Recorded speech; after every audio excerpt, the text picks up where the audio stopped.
Stamp পেপারে লিখে রাখ, আর যদি হাবুদা না যেতে না আমি চা খাওয়াই ছেড়ে দেবো। হ্যাঁ, তোমার হাবুদা দেখো প্রথম রাউন্ডেই 2000 ভোটে পিছিয়ে। হ্যাঁ, এবার কিন্তু তোমার হাবুদা চাপ আছে, পিছিয়েই যাচ্ছে। আরে তোরা কিছু বুঝিস না, ওসব টাউনের ভোট, গ্রামের ব্যালটটা খুলতে দে, দেখবি হাবুদা মাঠ পুরো ফাটিয়ে দেবে। মাঠ না কপাল কাকু, ট্রেন্ড তো বলছে এবার তোমার হাবুদার ডিপোজিট বাজেয়াপ্ত হয়ে যাবে। To hell with your trend, পলিটিক্সের পি বুঝিস?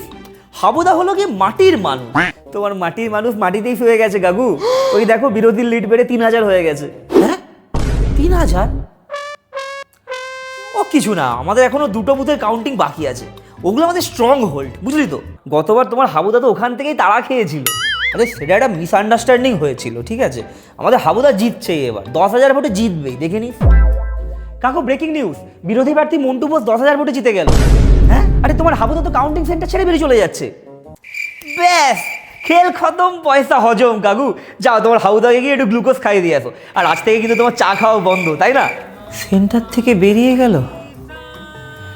ঠিকই করেছে, ওর বেরিয়ে যাওয়া উচিত, বুঝলি তো? মানে তুমি যে এই বললে হাবুদা 10,000 ভোটে জিতবে, আরে আমি তো জানতাম হাবুদা হারবে। এরকম চোর আর অপদার্থ লোককে কে ভোট দেবে? সে কি কাকু, এইমাত্র তো স্ট্যাম্প পেপারে লিখে দিচ্ছিলে তুমি। আরে গাধা, ওসব তো পাড়ার লোকেদের সেন্টিমেন্টটা বোঝার জন্য বলছিলাম। আমি তো প্রথম থেকেই জানতাম মন্টু বোস জিতবে, যোগ্য লোক, হেভি প্রার্থী। ভাই কাকুর পাল্টি খাওয়ার স্পিডটা দেখলি? হ্যাঁ রে, কাকু আমাদের ট্যালেন্টেড লোক, পাল্টি কিসে? আমি তো সবসময় উন্নয়নের সাথে। হ্যাঁ, ওই আশেপাশেই আর কি।